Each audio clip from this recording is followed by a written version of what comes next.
Dhar Mann has one of the most unique reputations online, a combination of being one of the most wholesome creators while also being a cringe content factory. And with over 20 million subscribers, you most definitely know who he is with or against your will. But lots of people don't really seem to know what's behind the motivational messages. Before Dhar became an internet sensation, he had several issues with businesses going against legal protocol, very big disputes with business partners, and even being accused of defrauding the city of Oakland for tens of thousands of dollars. Overall, Dhar has a very shady rise to where he is right now. So let's cut the bullshit and get right into it. Dhar Mann was born in 1984 in America after his parents immigrated from India with $7 and big dreams. They settled in Oakland, California, where they saw big opportunities for the transportation industry. They founded the taxi company Friendly Cab, which ended up being the biggest taxi company in that area. Dhar's parents were often so busy that they really didn't spend much time with him, so they showered him with money instead. Because they weren't around a lot, instead of being able to give me their time, they gave me money to do things. In order to have love and live a meaningful life, you have to have money. Now, the taxi company was very successful and provided big economic benefits in Oakland. Dhar's parents also delved into the real estate business as well and ended up owning over 130 properties in Oakland. Now, these included vacant lots, commercial properties, single-family homes, etc. And this was also a very successful business venture for them, but they also engaged in very shady practices. Many of the properties that they purchased violated tons of safety policies to the point where they were uninhabitable, and they intentionally misled tenants that had very limited English and little money. There is a long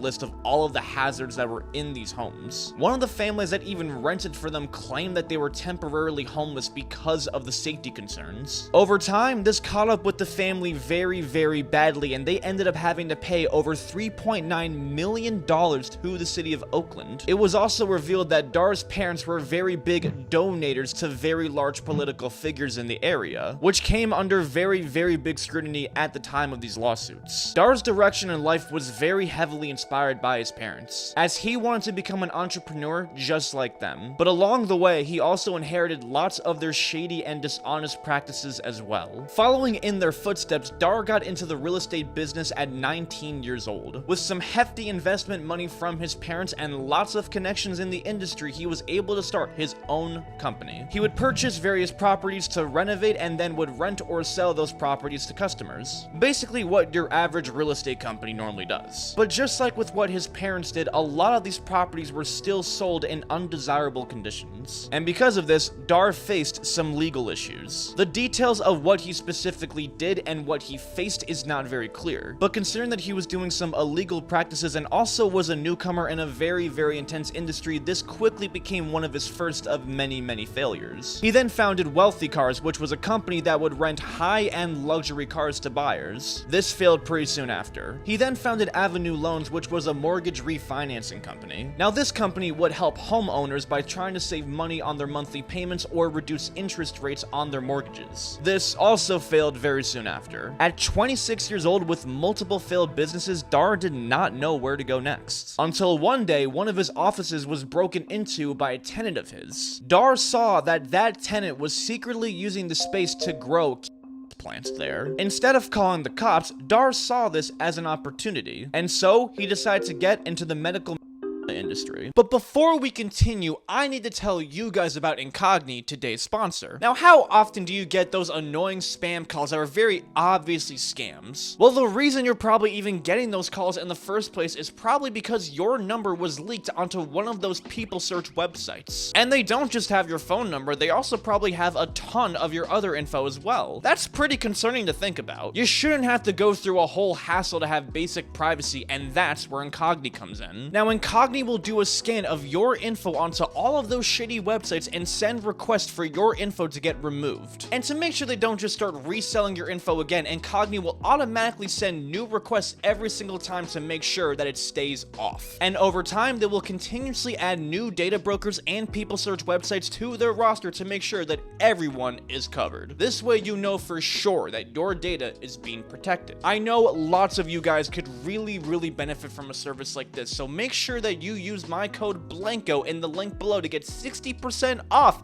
of an annual plan. Now, back to the video. Thanks, Incogni. But he didn't really know anything about growing the stuff per se. So instead, he decided to form a company that would sell equipment for other growers to use. And even though Dhar had only actually seen a marijuana plant for the first time 2 years before, he saw this as a very big opportunity. Now, Dhar's father was not big on this, but Dhar had the vision. He rented a warehouse from his father in Oakland and started selling hydroponic equipment, calling the company We Grow. Now, even though Dhar was an experienced entrepreneur, this was a territory that he just did not know anything about. He was extremely unfamiliar with the industry. He needed someone that was experienced and would help give Dhar guidance. And that's when he was approached by Derek Peterson, an investment banker at Morgan Stanley. Now, Derek was a very well-respected man on Wall Street and had quite a lot of interest in working in the medical industry. Dhar took a liking to Derek and proposed an idea. Derek would start his own company, Grow Up. His company would manufacture and sell the equipment to Dhar's company, and Dhar would then sell that equipment to other customers. Dhar and Derek would respectfully have shares in each other's companies and would profit off of each other's success. Derek liked the idea, left Morgan Stanley, and partnered with Dhar to take over the world. And they were already met with pretty quick success. Now, probably thanks to the giant warehouse that Dhar rented from his dad, the business was already getting some pretty quick recognition. In its first year, Grow Up already profited $2 million,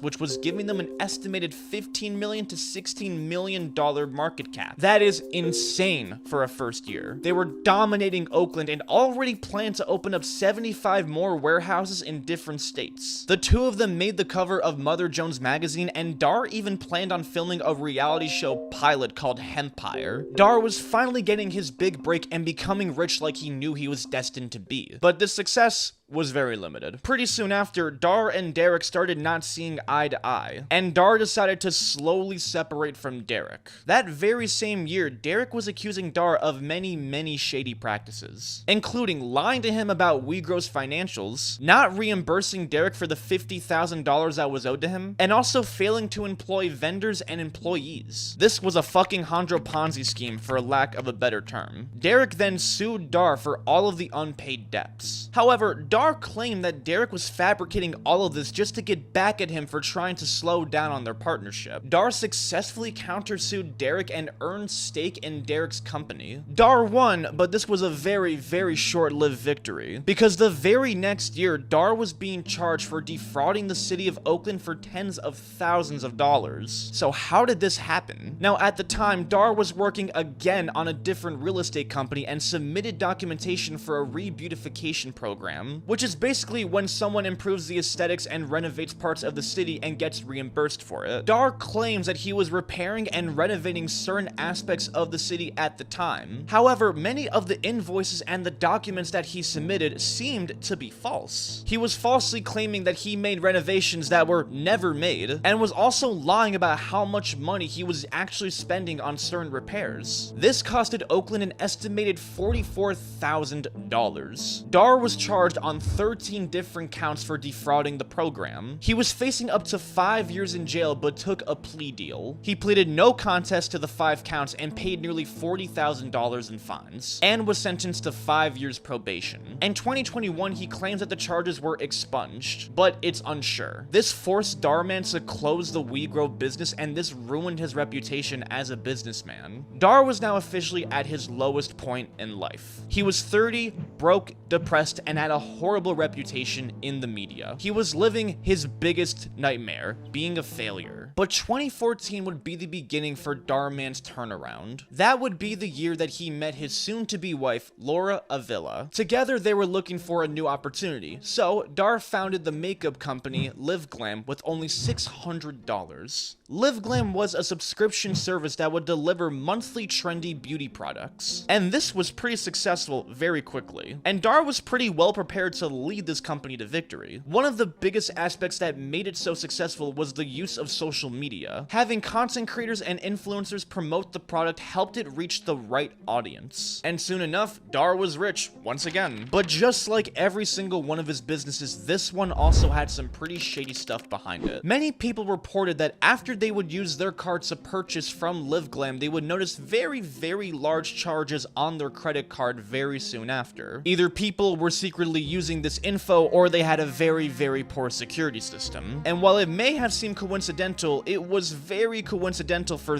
this amount of people to say the very same thing. There were also a lot of reported issues with trying to cancel subscriptions, receiving damaged products, and very, very bad customer service, and lots of other things as well. However, to this day, LiveGlam is still a very, very successful cosmetic company. He was now back on top, living the dream. And now with his new success, he had time to focus on some of his other hobbies. So he started taking dance lessons. He found an experienced dance instructor who would teach him every week. However, one day, the instructor did not show up. Dhar was confused and frustrated by the absence, so he texted the instructor. After receiving no reply, he continuously texted the instructor in a very, very aggressive manner. The instructor's dad responding to Dhar, letting him know that his son recently just took his own life. The news put Dhar into tears. He was ashamed and felt terrible for being so quick to anger against someone that was going through such a terrible time. It was an eye-opening moment for Dhar that really changed his perspective on life. And he now felt it was his purpose to give people that exact same epiphany. And with the money that he made from LiveGlam, he founded Dhar Mann Studios in 2018. A channel with high-quality production skits that would leave the viewer with a powerful moral message. Dhar hired an entire production team and actors to get this production going, and quickly it already gained success. One of his very first videos, Before You Take Someone for Granted, went pretty viral on Facebook. It depicted a man who starts yelling at his wife for the house being messy and barely doing anything all day, which then reveals that the mom in reality puts in a ton of work to help take care of the kids and do various chores around the house. Dhar narrates the entire video of how important it is to show appreciation for people and gives the viewers a very nice wholesome message. Even though it was one of his very first videos, it already went viral and soon translated to YouTube as well. Dhar quickly figured out how to use the algorithm to his advantage. His thumbnails with a person zoomed in face of them doing a very animated expression while also having extremely clickbaity titles such as Gold Digger Dumps Boyfriend Then Regrets Her Decision, Sister Ashamed of Her Disabled Brother, She Instantly Regrets It, Kid to Be in Charge for 24 Hours, What Happens Next is Shocking, always worked like a charm. These were perfect eye-grabbing thumbnails and titles that guaranteed people to click on the video. And with having TV studio-like quality, it definitely helped people to stick around and watch the whole thing. In 3 years, Dhar would already break over 4 million subscribers, one of the fastest rising channels ever. He went from posting weekly to now posting every single weekday, putting more and more focus and energy into the brand. And clearly it was working. New York Times deemed him the moral philosopher of YouTube. However, he had a pretty mixed reputation. His videos were getting tons of views, but lots of people saw his content as very cringy and corny, with very cheap dialogue that just spoon-fed the most basic and generic messages. It wasn't really that revelating. It felt like those very cheap programs that they would show in school to tell kids not to bully each other. He became the laughingstock of reaction channels that would laugh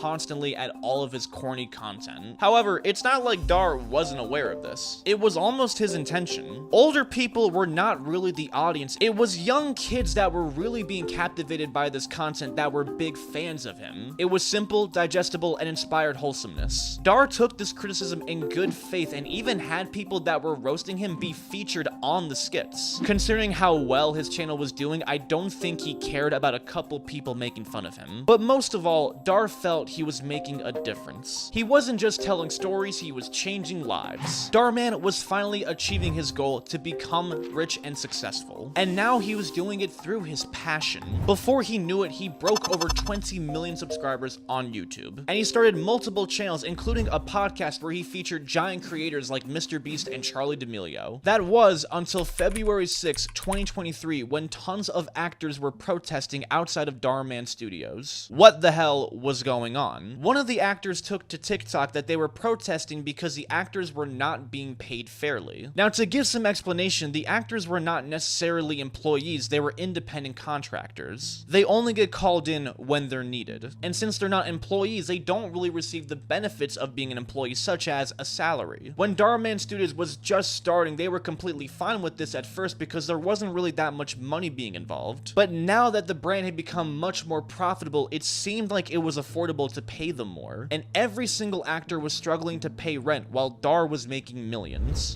As an actor at Dhar Mann Studios, I am just a contract player. I have no employment there. I am just sort of called every now and then, as are all the other actors. And it just is not sustainable. And there are a lot of issues at hand here, but one of the main issues is that not a single actor that works at Dhar Mann Studios can afford rent. So, all the actors requested a meeting with Dhar Mann so that they can address their concerns. But when the meeting came about, the head of production and HR were present, but Dhar Mann was not. The actors specifically wanted to meet with Dhar so that they can directly address their concerns, and they were not going to have the meeting until that was met. The trouble is, there's a culture at the studio of if you talk, you're out. So we decided to come together as a group and talk collectively with our boss, Dhar Mann. We sent a letter to him, a hard copy and an email. The email was CC'd to the head of production as well, so that we made sure that Dhar got it, but it was addressed to Dhar. It was delivered to Dhar. That letter was forwarded to the HR department, which we are not employees of Dhar Mann Studios, we are contract players. So exactly what we have to do with HR, we're not entirely sure, but it was forwarded over there. We were contacted, said we could have a meeting to discuss our issues. That meeting was pushed several times, changed on us. When we finally got to the meeting, we had reiterated that we wanted it to be with Dhar. Dhar was not there. And we said, well, we are not going to have the meeting until Dhar is here. You guys can be here, the head of production, the head of HR. That's great. We'd love for you to be there too, so everybody's on the same page, but our meeting is with our boss, the person who signs our contracts. However, this was refused. So they all protested and refused to work until Dhar Mann heard their concerns. Regular actors who were in some of Dhar's most popular videos came forward one by one describing their instances on set. One of the main was being a very, very toxic work environment. If you spoke up, you were kicked out. And the work culture became so bad, one of the actors, Brianna Walker, had a very, very serious health condition that caused her body to swell and put her life at risk at certain times. The work culture was so bad that one time when she experienced a reaction, she tried to hide it because she was afraid that her job would be put at risk. However, she wasn't able to hide it anymore and did receive medical attention. This did shut down production temporarily, but she was assured that her job would not be affected by it. However, after the event, she was never called back again, and was never given a reason as to why. So, it's only left with one conclusion. First off, the whole production team knew that I had a medical condition to where my face swells up, I get hives all over my body, my tongue swells up, and my lips swell up, where I have to use an EpiPen or be rushed to the hospital. Without this, I can die. I even take daily medication because of this. So for the shoot, I had a bad allergic reaction. So when I came to set, the director noticed that I was a little off. Everything was off about me. I was not feeling too well, but I still wanted to work because I knew what could happen to me if I didn't finish these scenes. I felt that I was going to be fired, and I told them that, and I was crying and everything, and Shantae told me that, oh, nothing's going to happen. It's going to be okay. He isn't going to fire you or anything. But after that, I was never hired back again. Another actress, Jaslyn Nicolette, described an instance where she agreed to do a Halloween TikTok for Dhar's page, and that video would consist of Dhar chasing her around with a knife. Now, you'd think that this would be a fake prop knife, but it wasn't. The event was so traumatic for Jaslyn that she left the studio in emotional distress. I was doing a TikTok video with Dhar, and it was around Halloween time, so he was supposed to be chasing me with a weapon. There was a security guard on set, and Dhar was asking what weapon should I use. I was assuming that it was going to be a not real weapon, a prop weapon. But he turns to the security guard gives him a real knife and points the knife at me. I said I was unsafe. I had to reiterate that I felt unsafe doing this. I then proceeded to run out of the studio crying. I had a complete meltdown. Jaslyn never received an apology from Dhar Mann himself, but from the head of production. And to make up for this, they promised that they would have assistant directors on set, but this was never delivered. All of these stories coming about, people were starting to question the authenticity of Dhar and his brand. It wasn't looking good for him. Hashtag protest Dhar Mann was getting millions and millions of reposts, and he was posting a lot less on his channel because of the delay in production. The allegations were not addressed by Dhar himself, but on the Dhar Man Studio Instagram page where they responded to every single accusation. They claim that when the actors set up the meeting to talk to Dhar, that they actually did not really require Dhar to be there, they just simply requested it, making it seem like as if it wasn't really necessary. When the meeting happened and Dhar was not present, the actors refused to dispute their claims and then just angrily left the meeting after a couple minutes. They denied the fact they don't pay their actors, and they're actually extremely quick to do so. Dhar even said himself that main actors get $33 to $44 an hour while extras get $18 an hour. However, it doesn't really seem to address what some of the actors are talking about. If they are being paid well, then why can't they afford rent or other basic necessities? They don't want money to afford a Lambo, they just want basic shit. Are the actors just being greedy and put the blame on Dhar? You could argue that the actors can just simply choose not to work with Dhar if they feel like these are not fair conditions. After all, no one's forcing them to sign a contract with him. They can just choose not to work with him. Having actors as independent contractors is a very, very standard protocol in the entertainment industry, so it's not like this is anything new. But the actors who worked with Dhar Mann saw it more than a job. They saw it as family. They felt like they were making a real difference with their work, and they were happy at first to not accept a lot of money for it, but now it's made so much profit, so it felt reasonable to simply request the basic necessities of being an employee so that they can dedicate more time to it. Considering Dhar Mann dropped $15 million on a mansion in Calabasas that was previously owned by Khloe Kardashian, it's pretty safe to say that he can afford to pay his employees a little more. Now, many of the other actors actually spoke against the protesting ones and claimed that they had amazing experiences working with Dhar Mann. Dhar's most frequent actor, Catherine Norland, had nothing but praise for Dhar Mann, claiming that being an actor for the Dhar Mann Studios actually was the redeeming factor for her acting career. And every year that she was working on set, she received a raise every single time. From the bottom of my heart, think that Dhar Mann Studios is a great place to work. And I am not being paid to say this. The studio, not even Dhar Mann, knows that I'm making this video. My point of view, I've seen kindness and generosity, and I see them putting out these beautiful messages. This is my experience. Most of you have already heard the other side from the actors who aren't happy. I think there's so many speaking up for that, and I don't see anyone speaking up in favor for Dhar in the studio, and I think it's because it's scary. It's scary to have your voice out there that goes contrary to the louder voices you're hearing. I've been thinking about doing this video for days, but honestly, I was too chicken. I was too chicken to be like, oh, the other actors are gonna hate me now. But when I've been seeing what they've been putting out, it was just grieving me. I've been sitting here weeping. So upset about this whole situation. Other actors also said very similar things. And in my eyes of what I've seen, he's been a good guy to me. And I'm not saying, oh, you're like this Uncle Tom, don't. No. I'm just saying from my point of view, from my vantage point, that's how I've been seen and that's how I've been treated. So I've only worked for Dhar Mann for a little bit over 2 years, but my experience with them has always been amazing. Working on set at Dhar Mann Studios is so fun. I've never felt uncomfortable, bullied, unsafe, and truly I enjoy it so much. Personally, I've had an amazing experience working with Dhar Mann. I love the cast and crew, and I have never had an issue with being paid. Dhar Mann Studios has opened up so many doors for me, and one of my first ever real acting jobs was with Dhar Mann. When you're in the industry and when you're an actor, you take jobs from several different companies unless you have a contract. One of the actors, Giovanna, left the protest after she felt like it was getting way too out of hand. There are people who are saying that Dhar Mann doesn't pay. I disagree wholeheartedly with that. That is not true. That has never been true for me. I've always been paid, and within like 24 to 48 hours. It is not right that the whole ship sinks because one bad apple wants revenge. However, a lot of the people felt that what they were saying wasn't very sincere and was just another one of their very unconvincing acting performances. So why stick up for Dhar? Possibly to seize the opportunity of sucking up to a powerful, rich man who can give them all of the opportunities that they want. This gig could be way too good to give up if you are a desperate actor, even if you are not treated well. It's better than nothing, and seeing how many views it gets, some people are probably willing to put up with it. But it also could come from a place of sincerity. Maybe they didn't feel entitled to higher pay and just simply were grateful to be part of the project. Dhar was providing some very decent counter-arguments to all of these claims. But some shady stuff happened that changed this a little bit as well. Some of the actors posted very eerie videos retracting their claims of being on set. I would like to make the following correction to the video I personally removed, posted on my TikTok on February 10th.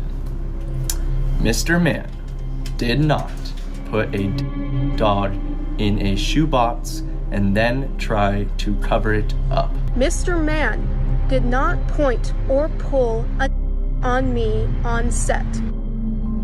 Although there was a on set that wasn't previously discussed. The way they're talking, it's like they're being held at gunpoint. So what is going on? Well, apparently Dhar sent these actors cease and desist letters to retract their claims and protect his reputation. But this wasn't just it. TikToker Noah Glenn Carter posted a video where he was reporting on all of the protests that were happening, which was soon taken down by Dhar Mann from a copyright claim. Well, apparently Dhar Mann is not a fan of my coverage because he copyright claimed this video I did on him.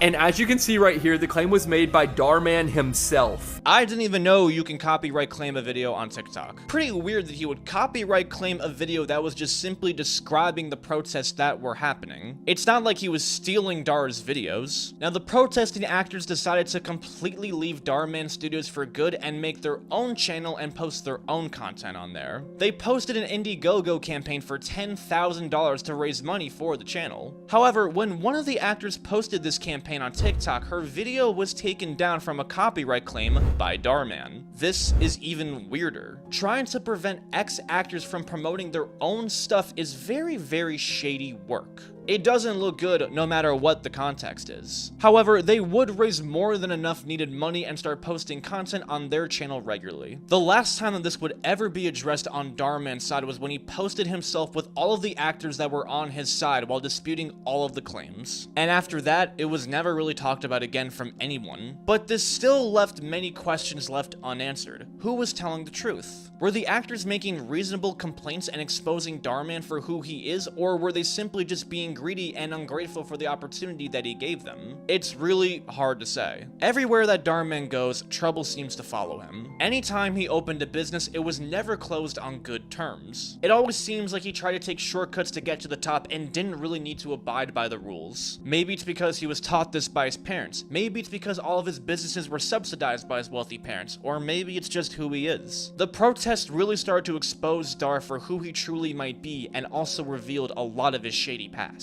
Did he really learn some lessons the hard way, or was he simply just pulling another get-rich-quick scheme? The protest essentially did nothing for his channel, and he's been getting millions and millions of views still every single day. It's like as if they never happened. The channel that was started by the other actors has not really posted in months and seems to be abandoned. If Dhar really is who he claims to be, then his channel and his reputation will be fine. But if he is truly a fraud, this will eventually be revealed. Maybe in a day, maybe in a month, maybe in a year. Time will tell.